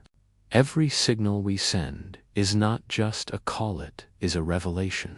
It tells others who we are, where we are, what we value, and what we fear. By broadcasting into the void, we have already revealed our position in the galaxy, like a lighthouse announcing itself to passing ships. But unlike a lighthouse, we cannot control who notices. Will those who hear us be benevolent explorers, or will they see us as prey, as resources, as threats to be eliminated? This risk has long troubled scientists who argue that silence may be the safer path than a dark forest. The quiet hunter survives, while the one who sings may be found. Another danger comes from our own divisions. Suppose a signal is received and confirmed. Who speaks for Earth? Would nations compete for control, each claiming the right to respond? History shows us that humanity often struggles to act as one. The discovery of contact could inspire cooperation, yes, but it might just as easily ignite conflict. Countries could argue over what message to send, or worse, attempt to silence others and control the narrative. The risk here is not only what aliens might do, but what humans might do to one another in the face of the unknown. Then there is the risk of technological imbalance. If contact brings knowledge, if alien signals carry even fragments of advanced science, humanity might not be ready to use it wisely. Imagine suddenly receiving blueprints for limitless energy or instructions for weapons far beyond anything we possess. Such knowledge could heal our world or destroy it. In our eagerness, we might unleash forces we cannot control. We have only to look at our own history: fire, electricity, nuclear power. Each discovery changed the world, but each carried dangers that nearly consumed us. Alien knowledge, far beyond our understanding, could multiply those risks 1,000-fold. Some risks are more subtle, almost invisible. Consider the psychological weight of confirmation. For centuries, we have wondered whether we are alone. If we suddenly knew beyond doubt that other intelligences exist, the shock might ripple through every part of our society. Religions might be shaken or renewed. Governments might panic or rally. Individuals might feel awe or despair, or fear that humanity is no longer central in the story of the universe. The quiet knowledge that we are observed could alter our behavior forever. Every action, every war, every broadcast might feel as though unseen eyes were watching. The weight of being noticed could press heavily upon us all. And then there are risks that come not from aliens, but from nature itself. If 3I Atlas is more than a comet, if it is a probe or vessel, then approaching it might endanger us physically. It could carry unknown materials, unfamiliar radiation, or even biological hazards we cannot detect. A simple attempt to study it might release consequences we are unprepared to handle. History again reminds us of explorers who carried seeds, animals, and diseases across oceans, forever altering the lands they visited. What if 3I Atlas carries its own unseen cargo? To touch it might be to invite change we cannot reverse. Another warning lies in timing. If aliens respond, their pace of action may not match ours. They could be patient beyond imagining, sending a reply that takes centuries to arrive. Or they could act swiftly, making demands before we have time to prepare. The risk here is not just what they do, but how differently they might experience time itself. To them, years may be moments. To us, moments may be lifetimes. This mismatch could leave us vulnerable, struggling to keep pace in a dialogue where the very concept of waiting means something entirely different. We must also consider the risk of dependency. Suppose aliens arrive, not with threats, but with gifts, technology, medicine, solutions to our greatest challenges. At first, this might feel like salvation, but over time, would we lose our ability to solve problems ourselves?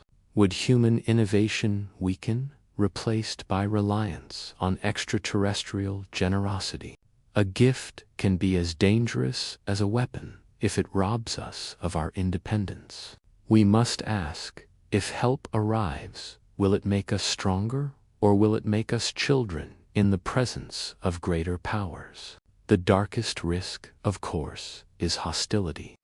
What if the response is not curiosity, but conquest?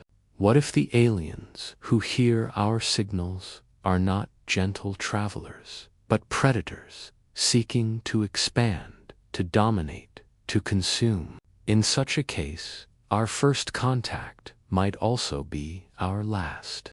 This possibility chills us because we know how humans behave. We ourselves have explored, conquered, colonized. Why should we assume others would act differently? The shadow of our own history warns us. Power does not always bring compassion. Sometimes it brings cruelty. And yet, even in these warnings, there is something essential to remember.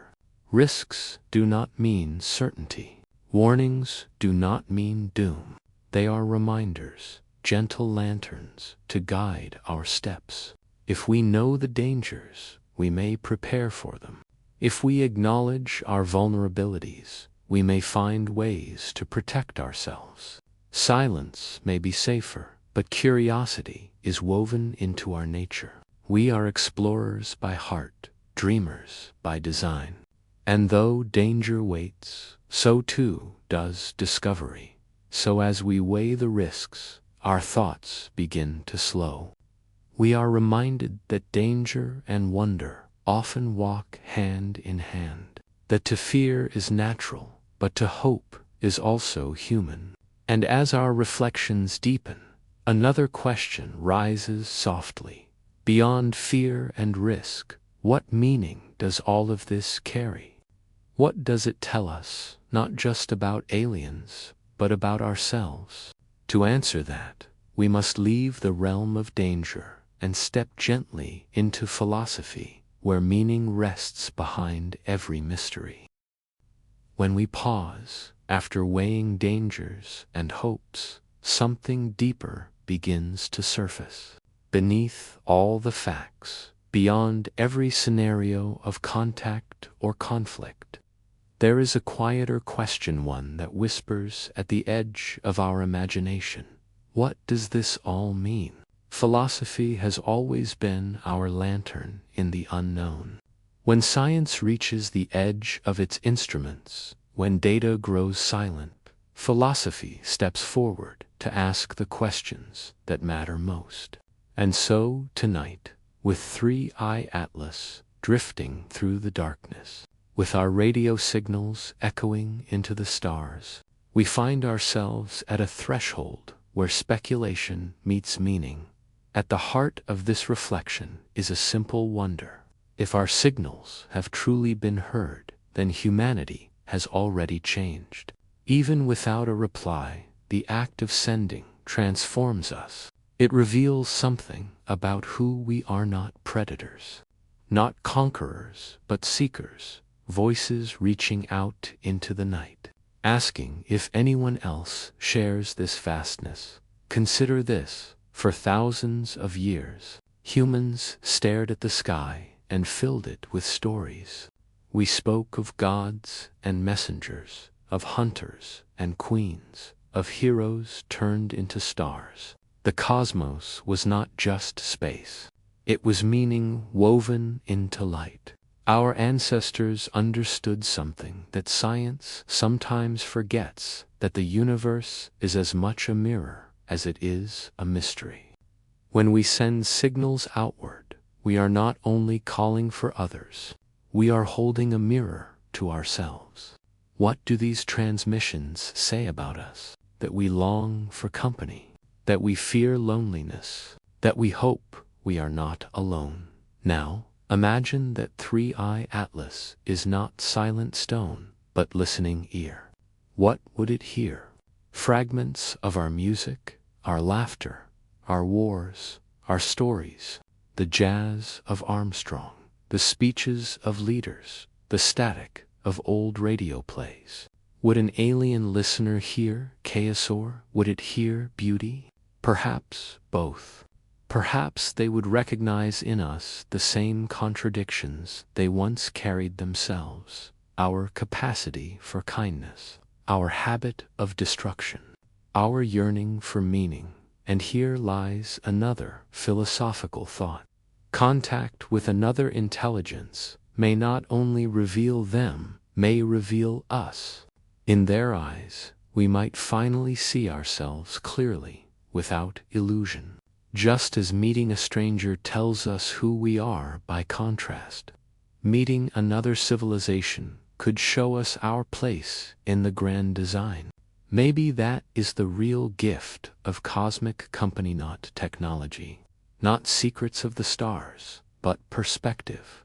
Philosophy also invites us to consider the opposite. What if there is no reply? If silence greets our signals, does that mean we are alone? Or does it mean the universe is cautious, watching but not answering? Some thinkers suggest that silence itself is an answer, that it tells us intelligence is rare, or that civilizations perish before they can reply, or that survival requires quietness in the dark. Others suggest that silence is mercy, that we are not yet ready, and so the cosmos waits. Either way, silence changes us. To realize that our signals wander without echo is to face a truth as profound as contact. It means we must look to one another for meaning, that our search for belonging may not end in the stars, but in the bonds we build here on earth. Another reflection rises when we think of time. Our signals travel at the speed of light, yet the galaxy is unimaginably vast. A single reply may take centuries. This forces us to accept that contact, if it comes, may not be for us, but for our descendants. We may never hear the echo of our own call, and yet we send it anyway. Why? Because meaning is not always in the answer. Sometimes it is in the act of asking. Sometimes the question itself is the legacy. Think, too, of responsibility. If we are heard, if we are seen, then we are no longer only accountable to ourselves.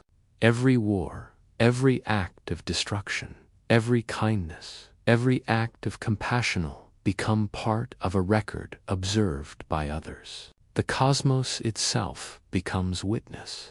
This raises a profound ethical question. Should knowledge that we are observed make us better?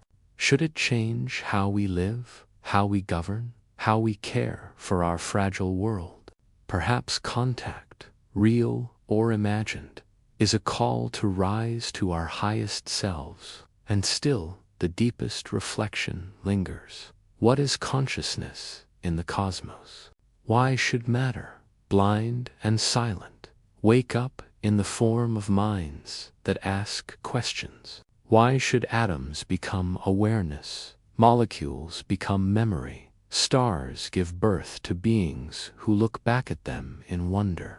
If intelligence appears here, might it not appear elsewhere? And if it does that suggest that the universe itself leans toward awareness, as though life is not accident, but intention? This is where science meets mystery, and mystery touches the sacred. Not necessarily in the sense of religion, but in the sense of Oya recognition that existence itself is astonishing, whether or not others share it with us. To know that we can ask, what if? To know that we can wonder about 3I Atlas, about signals, about company in the stars, that in itself is extraordinary. And so we come full circle. Risks remind us to be cautious. Scenarios inspire us to dream. But philosophy invites us to pause, to breathe, to feel the weight and wonder of being human at this moment in history. Whether 3I Atlas listens or not, whether silence or signal greets our transmissions, the fact remains, we dared to speak. And in that daring lies meaning enough to shape civilizations. Perhaps this is the ultimate reflection. We do not send signals only to be heard. We send them because listening is what we hope others will do. In calling out, we reveal our greatest wish to be understood, to be connected, to know that across the infinite night, someone else has wondered the same questions we ask tonight. And so, gently, softly, we leave the risks behind and step into this final thought. The story of 3I Atlas may be less about them and more about who we are when we dream beyond ourselves. As we drift toward the close of our journey tonight, let us take one final look back at the path we have walked together. We began with a simple whisperer radio signal, small and fragile, leaving Earth almost unnoticed. And yet, we asked the question, what if that whisper became an invitation? What if, by accident, it summoned something far beyond our imagining? Something like 3I Atlas. Across these hours, we have explored scenarios both wondrous and unsettling. We imagined 3I Atlas as a natural traveler, an ancient wanderer born of another star. We wondered if it might instead be a message carrier, or perhaps even a probe sent with purpose. We reflected on risks, on warnings, and on the strange silence that may itself hold meaning. Through it all, one thread remained constant, our signals, our voice reaching outward into the deep. And yet, perhaps the story has never been about whether 3I Atlas listens. Perhaps it has always been about what it means to send a call into the dark, not knowing if anyone will ever answer. It is in the asking, in the daring to reach beyond ourselves, that humanity reveals its truest face. Not just as creatures of earth, but as beings of wonder, yearning to belong to something greater. Think of what this means. Even if no reply comes, Even if silence is all we ever hear, the act of sending still matters. It connects us to one another. It reminds us that in every radio pulse, in every whispered transmission, there is both hope and courage. We are saying, in our own quiet way, we are here. And we are listening to. And so, as 3i Atlas drifts back into the silence of space, carrying with it all our questions and dreams, let us rest in the knowledge that wonder itself is enough. The universe is vast, the night is endless, and yet within it, consciousness has bloomed. To be awake, to ask, to dream beneath the stars, that may be the most extraordinary gift of all. So tonight, as you close your eyes, remember that you, too, are part of this story. A story of signals and stars, of questions and quiet answers, of a small blue world daring to speak into the infinite. Whether or not anyone is listening, the fact remains, we tried, and sometimes that is enough. If tonight's gentle journey brought you peace, I would love for you to join this family of dreamers by subscribing. It helps us keep exploring the mysteries of the cosmos together. Share your thoughts in the comments. Where in the world are you listening from, and what dream would you send into the stars? And if this story soothed you, a simple like lets us know we're on the right path. Until next time, sleep well beneath the stars.